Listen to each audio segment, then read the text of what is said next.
Hey, what is going on everyone? This is Neo Rican here, back to you with another video, and in this video we're going to be talking about the skill tree, what is the skill tree, breaking down the skill tree, as well as what are the best builds on the skill tree to use for PvP. Now before I begin, I just want to give a little shout out to my boy InsulinMaze, who this video could not have been possible without his help. If you guys want to learn more about the skill tree in a detailed fashion, I will link his Reddit post in the description of this video down below. So without further ado, let's go ahead and get into the video. So what is a skill tree? A skill tree consists of various abilities that will give you an edge in any combat encounter. The total amount of points that you could possibly have in the skill tree is 20 skill points. As you can see, there are 3 branches in the tree. The first one is going to be the combat branch, which focuses on dealing extra damage. The second branch is going to be the agility branch, which focuses on increased mobility and having a tactical edge.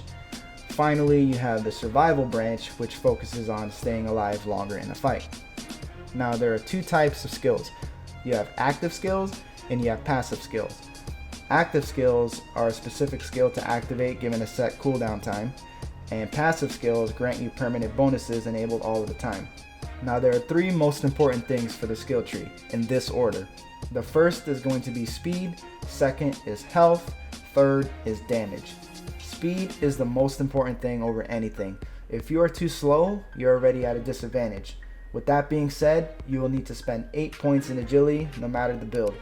Anything short of this and you're not competitive. Simple as that. So we're going to spend 8 points in agility to start off. Going on to the next important part of the skill tree is incorporating some defense. The closest skill is increased HP.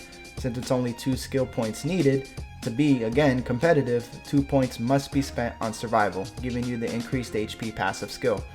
When maxed out, this will give you an extra 15% more HP. Last aspect of the skill tree to be competitive is damage. In the skill tree, there are 5 skills that impact this. The first being fight for your life, then crit damage, gunslinger, which is pistol damage, Lord of War, which is secondary damage, and iron sight damage. This is where you have to make some decisions about your playstyle. However, we recommend spending 1 point more in agility to obtain the fight for your life passive skill. Now moving on to the best skill tree builds for PvP. So there are 5 PvP builds that me and Maze recommend, and we had a lot of fun naming these builds. The first one is going to be the 12 agility, 0 combat, 8 survival meta build. Second one is going to be the 9 agility, 3 combat, 8 survival old school build. Third one is the 9 agility, 9 combat, 2 survival weapon specialist build. Fourth one is going to be the 13 agility, 3 combat, 4 survival, miss my PvE build. And the fifth one is going to be the 8 agility, 0 combat, 12 survival, meet my bubble build. So starting with the first build is the 12 agility, 0 combat, 8 survival meta build.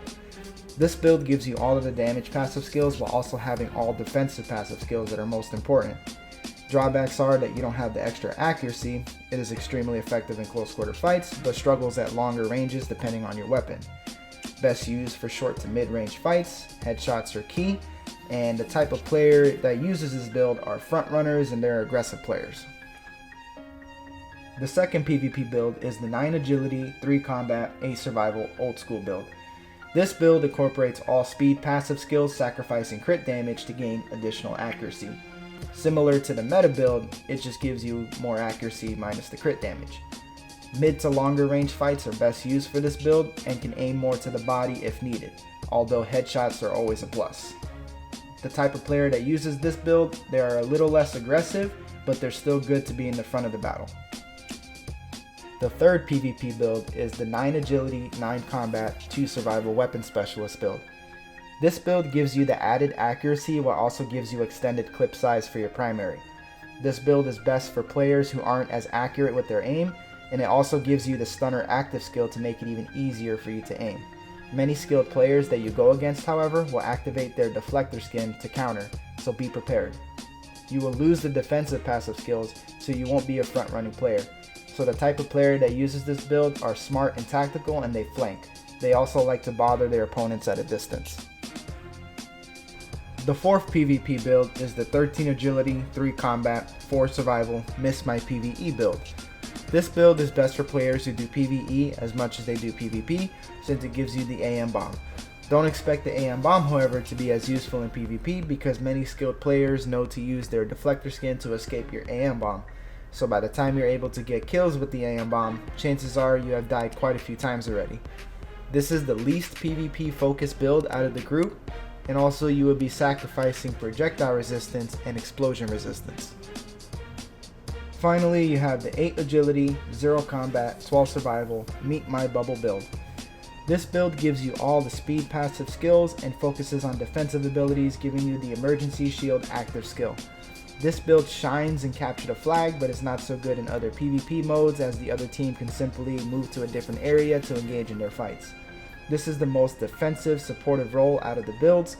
It has the passive cooldown skill with auto heal boost, and the type of player that uses this build, they are defensive, disruptive, they like to hold a position, and they provide protection for their team. Thank you guys so much for watching. If you guys enjoyed the video, please remember to like, share, comment, subscribe, all of that good stuff. And I will catch you guys in the next video. Peace.